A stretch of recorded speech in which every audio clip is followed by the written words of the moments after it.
Welcome to Would I Lie to You at Christmas, a very special festive edition that sorts the facts from the fibs.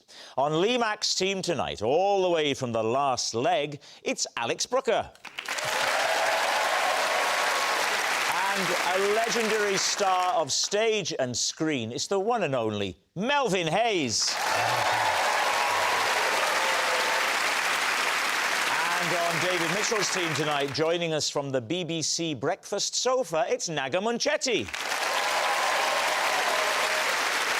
And she's the writer and broadcaster who's chosen to spend even more time with David this Christmas. It's Victoria Corrin Mitchell. We begin with round one, Home Truths, where our panellists read out a statement from the card in front of them. To make things harder, they've never seen the card before. They have no idea what they'll be faced with. It's up to the opposing team to sort the fact from the fiction. Alex is first tonight. OK. One Christmas, I had to ask the bin men for some of their tip back after I accidentally gave them an envelope containing 500 quid meant for my builder. David's team. Oh, right. So, when was this? This was about 6 years ago. I mean, you're evading VAT, that's what you're basically saying. It's not illegal to pay cash. Yeah. It could be that he was paying them, I don't know, £420 plus VAT. Were you paying $420 plus VAT? No, he just wanted cash in hand, 500 quid. So you prepared, like the beginning of a thriller, a second envelope with a different amount in it for the bin men? Yeah, so if I don't see him, I just leave it out. On the bin? Yeah, like, just behind the bin, they know. So when did you realise that something was wrong? Well, when I got in and went to pay the builder, and it was 20 quid. What did you do? Just phone up, like, Huddersfield Council. And luckily, they were honest. Right. They were honest bin men. Question from Melvin Hayes. As an onlooker, Yeah. I believe him. Yeah. Thank you, Melvin. So you ring up the council. Yeah. Because it's quite difficult getting through to the council, I find, on the phone. There's usually a long phone menu. I've never listened all the way to the end, but maybe there's one if you've accidentally given £480 in cash to the bin men at Christmas, press 9. Yeah. As far as I can remember, it was fairly straightforward. And what did you say? I just said, look, I live at this address. And the person said what? You're being very, very confrontational tonight, David. And quite challenging. Look at you. You sat forward. Is it because Victoria's here? You're like a stag stood at the top of a mountain. Look at him. He's like this. I'll tell you about this, and I'll that. Showing off in front of your wife. Yeah. Do you tip the bin men and the recycling men separately? No, it's the same people. On the same day? They collect on the same day? No, it's week on, week off. 1 week they're coming and doing the recycling, and 1 week they're coming and doing the bins, so they're there every week. Well, they do the recycling every week, but they take the green every 2 weeks. Yeah. What about the brown ones? Well, they go every week. No, my brown ones don't. My brown ones go every 2 weeks. Do they? Blue every 2, green every 2. What are you putting in your brown? Well, I'm putting my garden waste in my brown. Yeah. What's in your green? My normal. Green recycling, brown food waste. Oh, no. Brown, food waste is in a small green one that you have to have Small completely brown separate. one. Small grey one. No, not two. Welcome to a brand new BBC show, Scenes from the Care Home. Right.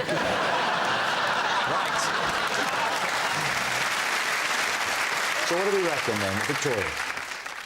See, I don't think anyone just leaves £20 on a bin in the hope that the right people will grab it in the morning. What do you offer your bin men at Christmas? It depends what time of day they turn up, Rob. I also cannot believe that anyone doesn't know the difference between £500 in an envelope and £20 in an envelope, unless you are so minted that you just don't care.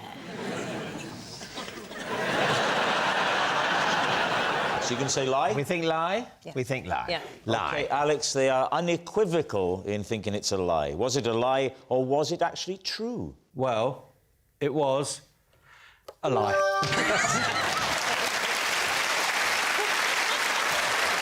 Yes, it's a lie. Alex didn't ask the bin men for their tip back. Victoria, you're next. For our first Christmas together as husband and wife, David was startled by one of the gifts I got him. Please, team. It wasn't making a noise inside the wrapping paper, was it? What, a puppy? Well, I was thinking more of a rabbit.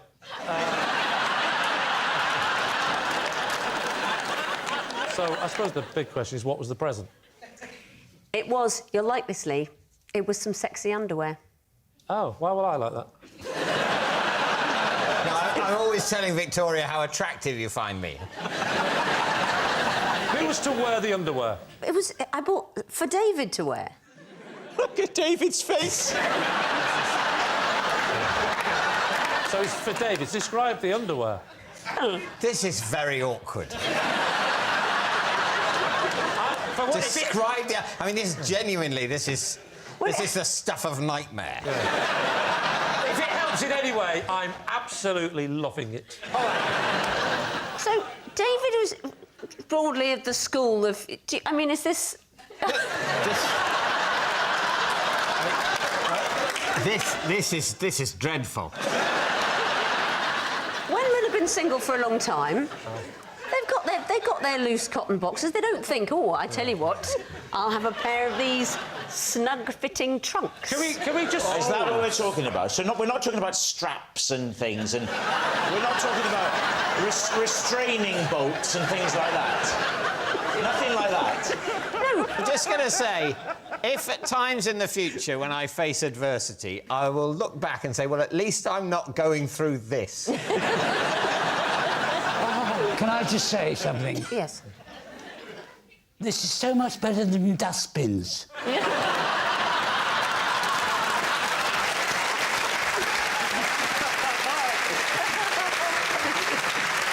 So it's Christmas morning. It's your first Christmas together as a married couple. You hand him this package.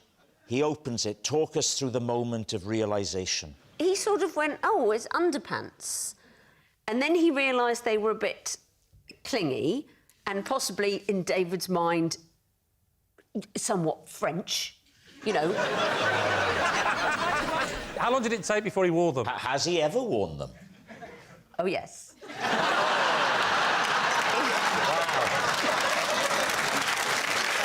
From that day forward, that was his new style of choice. So even as we speak, he sat there now with something clinging to his midriff. I'm so sorry. So it wasn't like his main present, there was other stuff. There was some other stuff. Can you remember anything else that you'd got? You know, some books and a DVD and... What were the books? Well... The Bible and 50 Shades of Grey.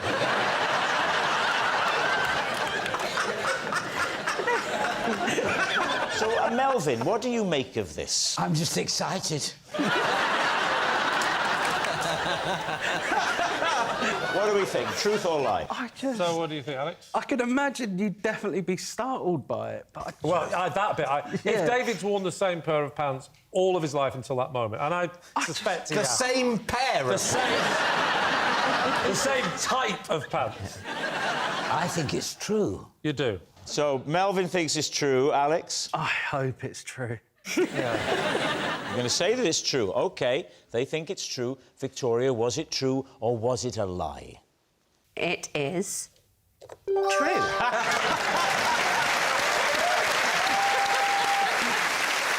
Yes, it's true. Victoria did startle David with one of her Christmas gifts. Melvin, you're next. I was once given just half an hour to learn how to drive a double-decker bus along the edge of a cliff.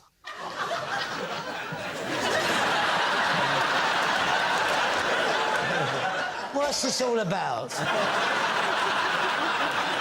David's team. When was this? It was in the 60s. And for what purpose? What was this for? Well, it was for a film. Which film was this, then? It was called Summer Holiday. Summer Holiday, yeah. I was on the edge of this mountain road, and there was a sheer drop. You couldn't see the ground below. And the director said to me, if I wave my left arm, you're too near the edge. If I wave my right arm, you're too near the wall of the cliff. And I drive straight at him, and when I get within 50 yards, he takes out a loud halo and says, "We're zooming in for a close-up. Try and look frightened." And all I could think, I looked behind me before I did, and there were these famous faces looking at me. Who was there, Melvin? There was a young man called Cliff Richard. There was Eunice Stubbs. There was the Shadows. What are the shadows that they cast? And you genuinely, they only gave you half an hour to learn to drive a bus. Yeah, because I wasn't Cliff. Cliff Richard I'm talking about, not the Cliff.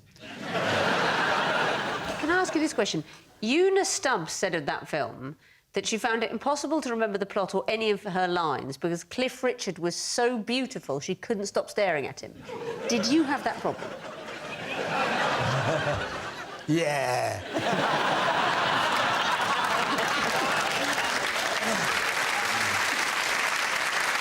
Naga, what do you think? It's so plausible and it's a brilliant story. Too brilliant to be a lie. Victoria. Summer Holidays, one of my all-time favourite films. Somebody gave an unforgettable performance as the bus driver. You decide if that was Melvin Hayes or not. I mean, I think the only question about the plausibility of this at all is whether you had so little training for that scene. And frankly, we all have quite a prejudiced view of the past. And so I think we can all believe that in that era of filmmaking, they were that careless with talents of your magnitude. So, yes. Well said, well said. So they think it's true. Melvin, was it true or was it a lie? I am so sorry. It's true.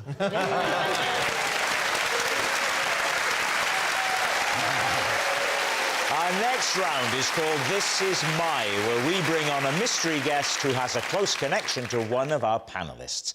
This week, each of David's team will claim it's them that has the genuine connection to the guest, and it's up to Lee's team to spot who's telling the truth. So please welcome this week's special celebrity guest, Patty Boulay.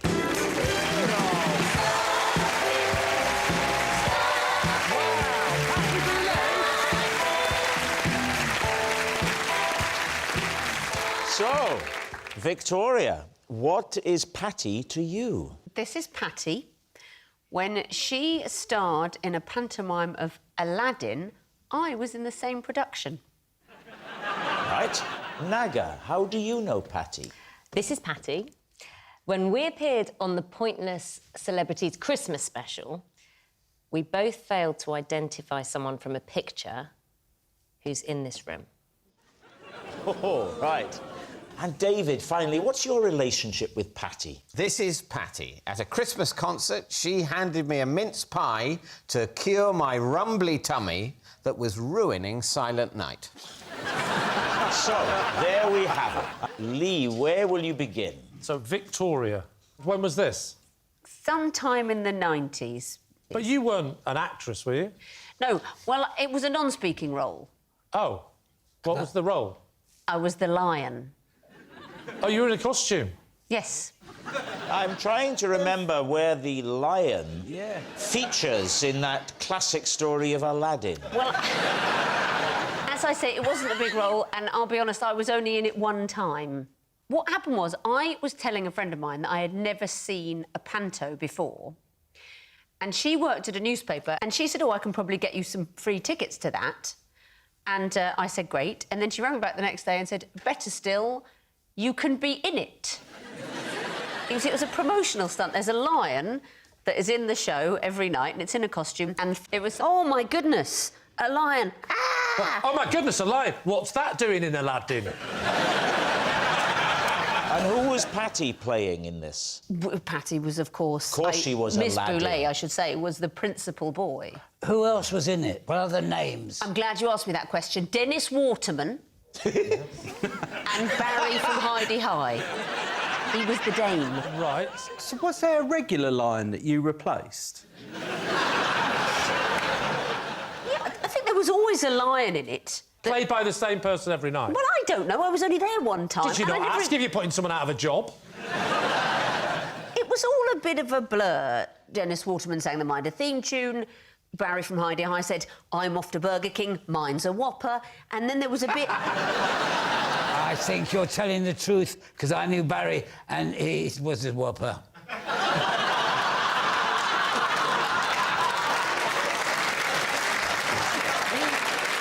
Who would you like to quiz next, Lee? Nugget, could you tell me how you know Patty... That's Patty Boulay.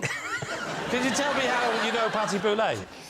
We appeared on a Pointless Celebrities Christmas special, and one of the rounds involved identifying people. Right. And one of the pictures was of someone on this stage. Right. Were you... And we failed to identify them correctly. Well, tell you what, don't tell us who it was. Tell us what the question was. Is that how it works on Pointless? You had a picture screen Yeah. that you looked at, and there were something like 9 pictures. Yeah. And they were all of famous Northerners.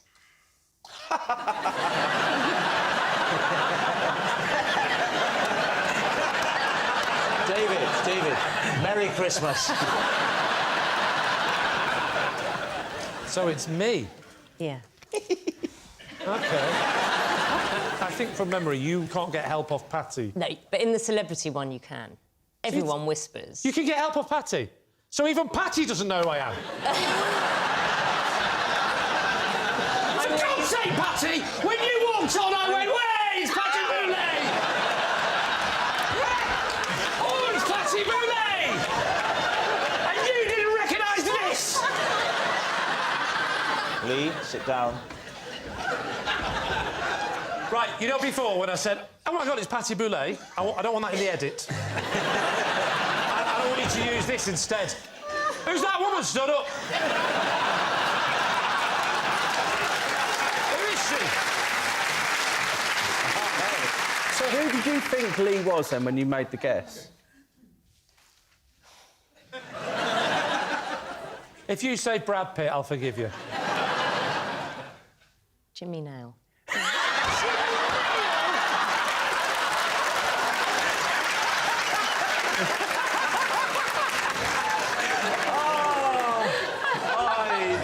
I don't think we need to ask David about his. This is one of the best shows we've ever done. Here's the question. Had it been a picture of Rob, if the category was Welsh people, would you have recognised Rob? Of course. You've done Pointless, haven't you? Yeah.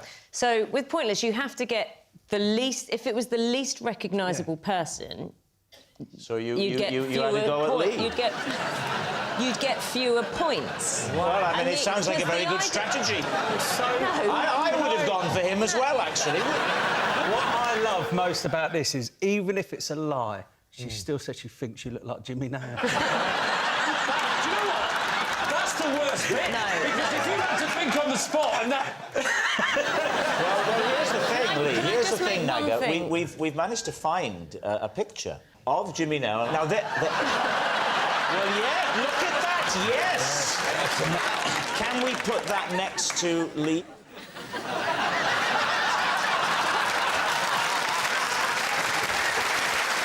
Well. All right, are you happy to move on to David? David, remind me, please. Well, Patty handed me a mince pie at a Christmas concert because my rumbly tummy was making a noise over Silent Night.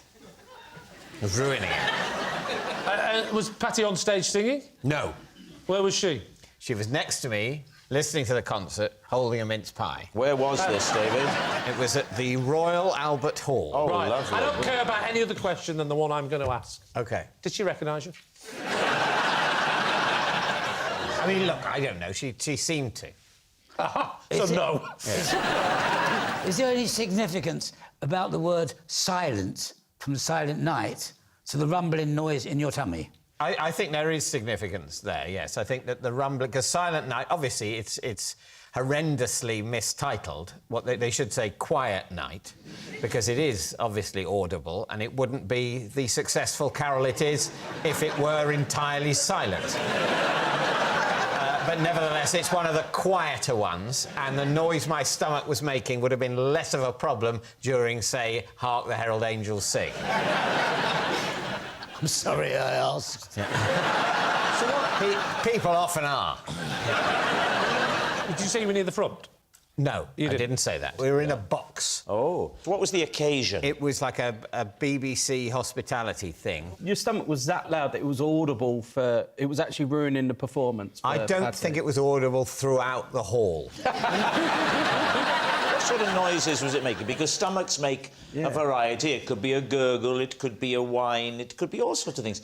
Just recreate for us using that versatile tool of yours. Oh, no, don't use that. I thought I'd use my mouth, but OK.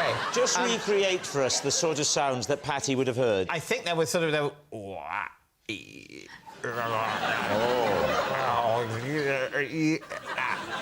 And Patty heard this and proffered a mince pie. Yeah. Was she sat behind you or in front of you? No. Was she sat to the side of you? That's it. Right next to me. She was right next to there. you. Didn't I ask earlier if she was next to you and you said no? If I did, I was lying. OK. Right, we need an answer. So, Lee's team, is Patty Victoria's panto pal, Naga's pointless partner, or David's pie provider? Let's take them individually, shall we? Right. So, Victoria. We like her. Well, we like her, but we can't just judge it by who we like. I'm just a bit worried because she's been standing there a long time. Yeah. She's liable to fall over. Well, what the audience don't realise is you're stood there, don't forget.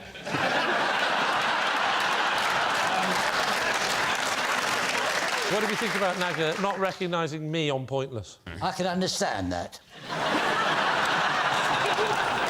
I wasn't sure until the Jimmy Nail comparison. And then you thought... Then I was like...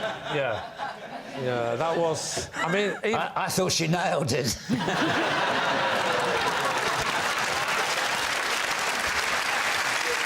Then there's David. That's a very woolly story. Well, it's a lovely, woolly time of year, isn't it? So who do you think is telling the truth here, Melvin? I think it's a very difficult game. I didn't realise. I'll leave it to the public vote. I think Naga. I think there's an obvious explanation, and that is that Naga knows who I am, but she forgot her glasses. So let's go with that. It's Naga looking at a picture of you. Thinking I'm Jimmy Nail. OK. Patty, would you please reveal your true identity? Well, I'm Patty, and the lovely Victoria was in the same pantomime as me. Yes, Patty is Victoria's panto pal. Thank you very much, Patty Boulet.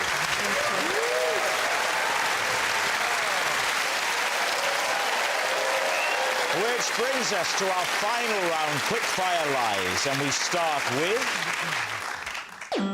It's Lee.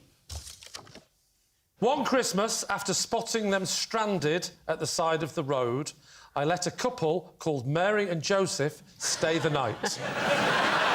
Because there was no room at the Premier Inn.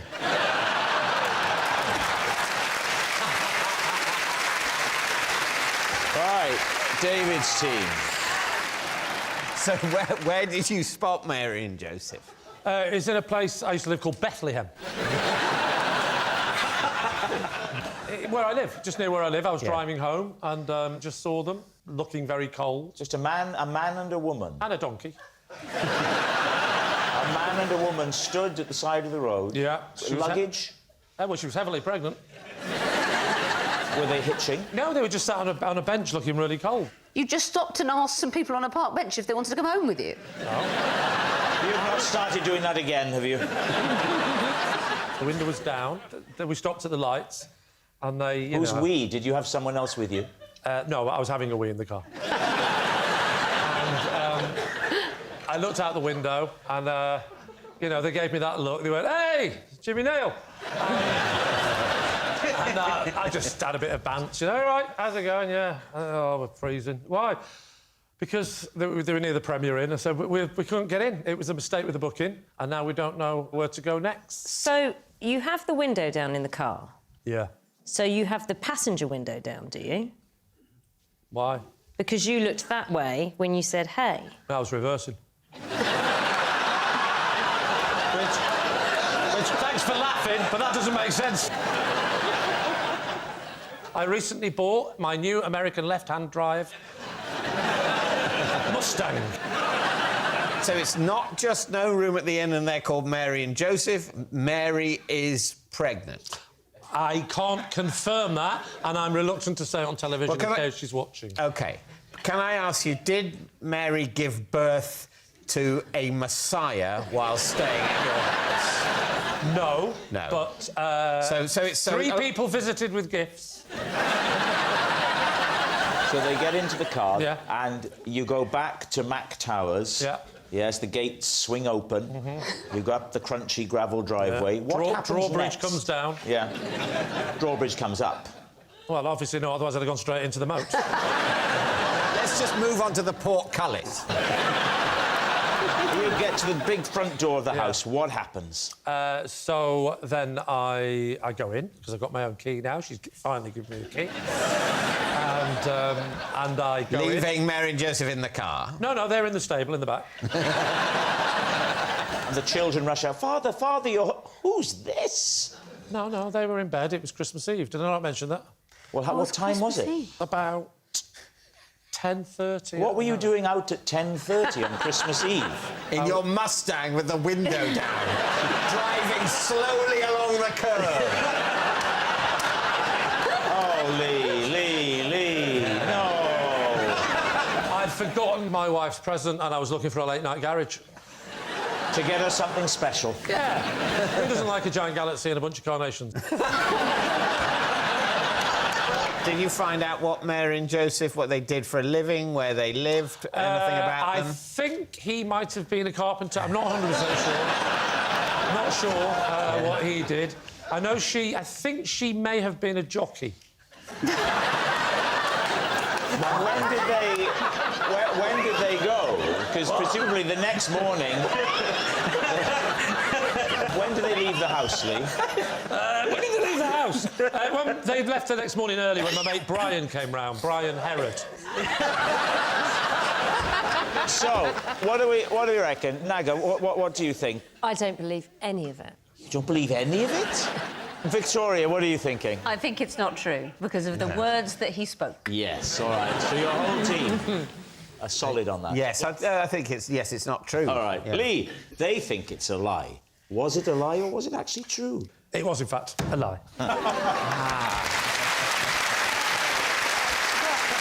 Yes, it's a lie. Lee didn't let a couple called Mary and Joseph stay the night. Oh, that noise signals time is up. It's the end of the show, and I can reveal that David's team has won by 4 points to 1. Well done. Great show, mate. That was a great show. Thanks for watching. We'll see you next time. Good night.